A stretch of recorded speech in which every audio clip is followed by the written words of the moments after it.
জীবনে একটাই টার্গেট, একটাই মিশন। এখন সিঙ্গেল থাকার দিন শেষ, বিবাহিত হওয়ার দিন শুরু হয়ে যাবে। আমরা আর সিঙ্গেল থাকতে চাই না। আপনি খুব খেয়াল করবেন, শীতকালে আপনি যতই কম্বল মুড়ি দেন ঠান্ডা লাগবে, যতই ল্যাপ মুড়ি দেন ঠান্ডা লাগবে। একমাত্র বউ ছাড়া যুবকদের শীত দূর হবে না। বউয়েরা, বউ লাগবে যুবকদের। আল্লাহ আমার প্রত্যেকটা যুবক ভাইদেরকে দিনদার নেককার বউ দিয়ে দিক পড়া, আমিন। আমি দুই একটা কথা যদি এখন বলি, রাগ করবেন না তো আপনারা? আচ্ছা, একটা তাকবীর দেন সবাই মিলে, নারায়ে তাকবীর। আমি যুবকদেরকে আজকে ফার্স্ট এন্ড লাস্ট একটা গাইডলাইন দিব আমার বক্তব্যের শুরুতে। আর দেরি কইরো না, এবার আল্লাহর ওয়াস্তে বিয়েটা করে নাও, আর দেরি করো না। মনে রেখো, আমি বলি মনে রেখো, চরিত্র রক্ষার জন্য বিয়ের চাইতে উত্তম আমল দুনিয়া তার দ্বিতীয় কিছুই হতে পারে না। এখন কিছু যুবক আমাকে প্রশ্ন করবে, হুজুর আমি বিয়ে করছি না, এর কারণ হচ্ছে কাকে বিয়ে করব? মেয়ে যদি নষ্ট হয়, চরিত্রহীন হয়, সতীত্বহীন হয়, ধোঁকাবাজ হয়, তাহলে আমি তো ঠকে যাব হুজুর, আমার জীবন তো নষ্ট হয়ে যাবে। আজকের এই কথা আমি কখনো আগে বলি নাই, মন দিয়ে শোনো।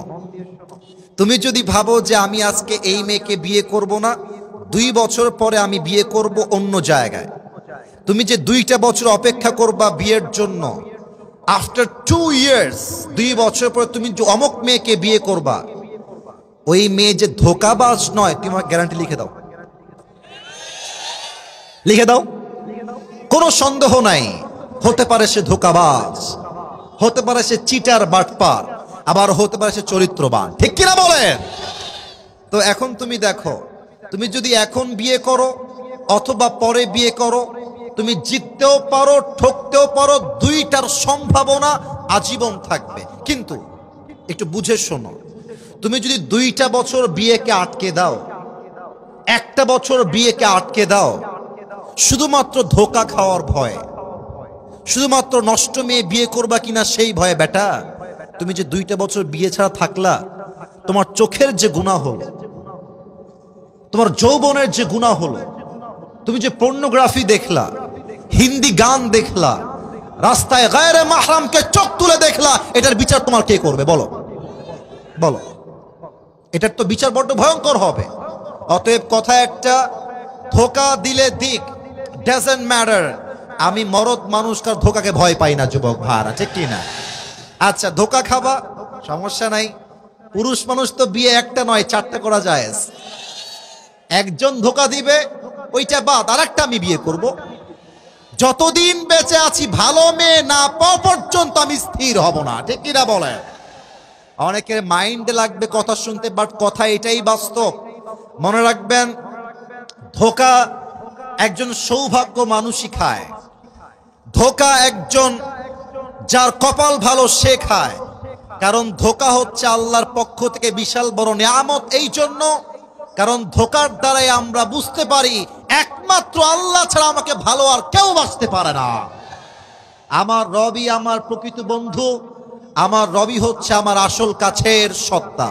অতএব ধোঁকা খেয়ে যাব, মেয়ে খারাপ হবে, না না না এখন বিয়ে করবো না, আরো সময়, আরো 2 বছর, আরো 1 মাস, বেটা যত সিঙ্গেল থাকবা হায়াত নষ্ট হবে, তোমার এনজয়মেন্ট নষ্ট হয়ে যাবে যুবক ভাইরা, ঠিক কিনা? আল্লাহ প্রত্যেকটা যুবককে সময় মতো চরিত্রবান মেয়ে দেখে বিয়ে করার তৌফিক দান করুক। পড়েন সবাই আমিন। 3টা তাকবীর দিবেন, দেন তাফসীর শুরু হবে। প্রথম তাকবীর দিবেন আমার প্রিয় বিবাহিত ভাইরা, যাদের বউ আছে, আপনাদেরকে জিততে হবে, নয় মান সম্মান কিন্তু আমার নষ্ট হয়ে যাবে। বিবাহিত ভাইরা সবাই একটা কাশি দেন। এরপরে তোমরা সিঙ্গেলরা তাকবীর দিবা, আগে দেখি কার গায়ে কত জোর আছে। বিবাহিত ভাইরা প্লিজ গায়ে একটু জোর নিয়ে তাকবীর দিবেন। মুরব্বীরা রেডি হন, নারায়ে তাকবীর। বিবাহিত ভাইদের তাকবীর শেষ, এবার সিঙ্গেলদের পালা। সিঙ্গেল একটা কাশি দাও। দেখা যাক, আমি কোন নাম্বার দিব না, নাম্বার আপনারাই দিবেন। আমার স্যার এখানে, স্যাররা আছেন, আপনারা নাম্বার দিবেন। দেখা যাক কে জিতে।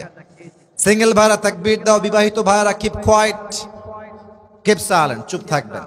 সিঙ্গেল ভাইরা তাকবীর দিবেন। নারায়ে তাকবীর। আহা, বিবাহিত ভাইরা হেরে গেল রে, হলো না, জিততে গিয়েও জিতলো না। আচ্ছা, এবার সবাই মিলে একটা তাকবীর দিবেন, লাস্ট এন্ড ফাইনাল তাকবীর। এমন জোরে তাকবীর দিবেন যে তাকবীরের ঠেলায় আমি স্টেজ ভেঙে নিচে পড়ে যাব। দেখা যাক সবাই কাছে, কোনো ভাগাভাগি নাই। লিল্লাহি তাকবীর। আল কোরআনের আলো, আল হাদিসের আলো, কোরআন হাদিস যেখানে, আলেম ওলামা যেখানে, গাইবান্ধাবাসী যেখানে, আল্লাহ কবুল করুক। পড়েন সবাই আমিন। একটু পরেই আসরের আজান দিয়ে দিবে। টাইম ইজ টু শর্ট, খুব বেশি সময় আমার কাছে নাই। ছোট্ট একটা শব্দের তাফসীর হবে পুরো ওয়াজ জুড়ে। সালাত বা নামাজ। বলেন সবাই, সালাত বা, সালাত মানে কি টমেটোর সালাত নাকি রে ভাই? না না, এটা হচ্ছে নামাজ। তবে সালাত এটা হচ্ছে আরবিক ভার্সন, এটা হচ্ছে আরবি। নামাজ হচ্ছে ফার্সি ওয়ার্ড, ফার্সি শব্দ। আমরা আজকে নামাজ নিয়ে 5টা পয়েন্টে কথা বলবো। আশা করছি প্রত্যেকটা যুবক মুরব্বী আজকের ওয়াজ থেকে 5 ওয়াক্ত নামাজি বান্দা হয়ে বাসায় ফিরে যাবে। রাজি আছেন তো সবাই ইনশাআল্লাহ? আসুন আমরা তাফসীরের দিকে পরিপূর্ণ কনসেন্ট্রেট করা ট্রাই করি আমার গায়বান্দার ভাইয়েরা। সালাত শব্দের অর্থ আমি পেয়েছি, এই যে সোনামণি, একজন সোনামণি বাচ্চা, বসো, ওই যে ওকে ধরেন ধরেন ধরেন, কান্টুবিওয়ালা, বসো বসো বসো। নতুন নতুন নতুন, এটা শেষে, এটা শেষে, এখন না, শেষে। কেউ যাবেন না, কেউ যদি উঠে যায় লুঙ্গিটা টান দিয়ে ধরে বসায় দিবেন, ঠিক আছে? হ্যাঁ, তবে লুঙ্গি যেন খুলে না যায়, ঠিক আছে?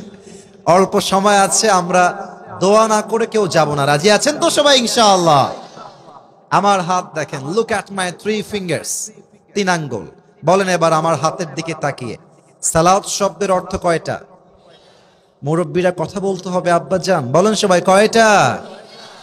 Number 1, salah means literally connection, link or communicate with Allah subhanahu wa ta'ala. নামাজ মানে হচ্ছে সম্পর্ক, সালাত মানে সম্পর্ক। The person who practices salah in every single day, he is maintaining a strong and continuous connection with Allah subhanahu wa ta'ala through the act of ritual prayers. যেই বান্দা 5 ওয়াক্ত নামাজ আদায় করে, তার সম্পর্ক দুনিয়ার সঙ্গে খারাপ হলে হতেও পারে, বাট তার সম্পর্ক শক্ত হয়ে যায় এক সত্তার সাথে। তিনি কে? নাম্বার 1, সালাহ মিন্স কানেকশন, সম্পর্ক। কথা বোঝা যায়? সালাহ মানে কি? সম্পর্ক। বলেন সবাই, সালাত মানে কি? সম্পর্ক। নাম্বার 1। নাম্বার 2, সালাহ মিন্স গেট ক্লোজার, নিকটবর্তী হওয়া। একটু প্র্যাকটিক্যালি বোঝাই। দেখেন তো, আমার মাইকটা এখন আমার কাছে আছে, আমি একটু দূরে গেলাম, এখন কি মাইকটা কাছে আছে না দূরে আছে? এবার একটু দেখেন, আমি এবার মাইকের কাছে এলাম, এবার মাইকের মাউথ পিস আমার থেকে দূরে আছে না কাছে আছে? আল্লাহ বলছে, বান্দা যখন নামাজ থেকে দূরে চলে যায়, বান্দা আমার থেকে দূরে চলে যায়। বান্দা যখন নামাজের দিকে চলে আসে, বান্দা আমার কাছের বান্দা হয়ে যায়। সালাহ মিন্স গেট ক্লোজার, নিকটবর্তী হওয়া। ফাসজুদ ওয়াক্তারিব।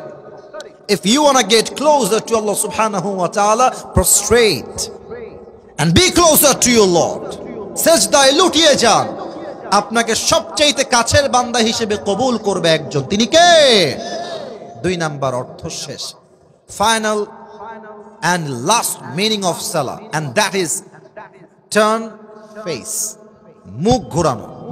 আচ্ছা, আপনাদের এখানে আপনার নামাজ পড়েন কোন দিকে? কিবলা এখানে কোথায়? এই দিকে, যেদিকে আমার মুখ আছে। আচ্ছা, আপনার সবাই তো আমার দিকে তাকিয়ে আছেন এখন, এই দিকে। আমি কিন্তু অর্থগুলো প্র্যাকটিক্যালি বোঝাবার ট্রাই করছি বলেই এত প্রশ্ন, এত উত্তর। আপনারা এখন আমার দিকে তাকিয়ে আছেন, আমি আছি কিবলামুখী হয়ে। যদি আপনারা এখন আসরের নামাজটা পড়তে চান, তবে কি আপনারা আমার দিকে তাকাবেন না পেছনে ঘুরবেন? পেছনে যখনই ঘুরবেন মুখ ঘুরাইতে হবে। এটাই হচ্ছে সালাত, মুখ ঘোরানো।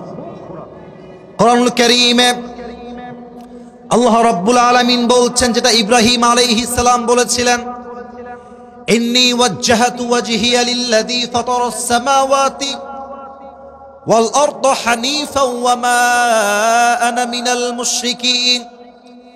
ইব্রাহিম আলাইহিস সালাতু ওয়াস সালাম বলছেন, আল্লাহ, আমি আমার মুখ ফিরিয়েছি সেই সত্তার দিকে যিনি জমিন এবং আসমানের মালিক, ওয়া মা আনা মিনাল মুশরিকিন, এবং আমি তোমার বান্দা, আমি মুশরিকদের অন্তর্ভুক্ত নই। ঠিক কিনা বলেন? সালাত অর্থ মুখ ঘোরানো। This is the meaning of সালাত। নাম্বার 2, একটা প্রশ্ন করতে চাই, আশা করছি উত্তরটা আপনারা বুঝে দিবেন, না বুঝে দিবেন না। একটু আমার দিকে তাকান। দিনের বেলা পুরো দিনে 5 টাইমস সালাহ, 5 ওয়াক্ত নামাজ। মুরব্বী যুবক ভাইরা বলবেন, 5 ওয়াক্ত নামাজ দৈনন্দিন জীবনে সুন্নত, নফল, ওয়াজিব না ফরজ? Right answer. ভয় পাবেন না, ভয় নাই, ভয় নাই। 5 ওয়াক্ত নামাজ সুন্নত, নফল, ওয়াজিব না ফরজ? কখনো কি ভেবে দেখেছেন যে নামাজটা ফরজ হলো কেন? সুন্নত হতে পারত 5 ওয়াক্ত নামাজ। আচ্ছা, ভাবলাম যে ফরজ হলো, তো সেজদা যে আমি দিব, এই সেজদা একমাত্র আল্লাহর কাছে কেন হবে? এটা মাজারে হবে না কেন? এটা বাবার সামনে হবে না কেন? That is the question. প্রশ্ন, উত্তর দিচ্ছি আমি। একটু এক্সাম্পল দিয়ে আরো ভালো বুঝে আসবে। যাদের বউ আছে আর যাদের বউ নাই, বউ তো হবে আগামীতে, সমস্যা নাই। মনে করেন আপনার বাসায় বউ আছে, আপনার বই যেই বাসায় থাকে সেই বইয়ের বাসা আপনার, ওর পরিধানকৃত পোশাকটা আপনার, ওকে 3 বেলা খাওয়ান আপনি, জামা দেন আপনি, সব আপনি দেন। আপনার বউ যদি রাতের আধারে গিয়ে ইমো ইনস্টল দিয়ে আরেক বেড়ারে কয় আই লাভ ইউ, আমি তোমারে ভালোবাসি, হাজবেন্ড বাদ, আপনি সহ্য করতে পারবেন? মরদের বাচ্চা আপনারা আসতে কোন কোন সহ্য করতে পারবেন আপনারা কেউ? কেন? এই বেড়ি, তোরা খাওয়াই আমি, আমার বাড়িতে তুই থাকিস, আমি তোর জামা দেই, সব তুই আমার থেকে নিবি, আর তুই অন্য কাউরে বলবি আই লাভ ইউ, সব বরদাস্ত হবে, এটা চুল পরিমাণ বরদাস্ত হবে না। আল্লাহ বলছে, বান্দা, তোর চোখ দিলাম আমি, নাক দিলাম আমি, কান দিলাম আমি, রিজিক দিলাম আমি, সম্মান দিলাম আমি, আর তুই বাবার দরবারে সেজদা দিবি, আমি আল্লাহ সব গুনাহ মাফ করব, এই গুনাহ আমি আল্লাহ মাফ করব না। কেন মাফ করবে না? কারণ আল্লাহই সব দেয়, আল্লাহই খাওয়ায়, আল্লাহই পড়ায়। So if you want to prostrate to anybody, Allah is the only one who is worthy of it. এই জমিনে আমার মাথা যদি সেজদায় ঝুঁকে, একমাত্র আমার রবের সামনে ঝুঁকবে, এটা মাজারে কোনো বাবার সামনে ঝুঁকবে না। ঠিক কিনা বলে?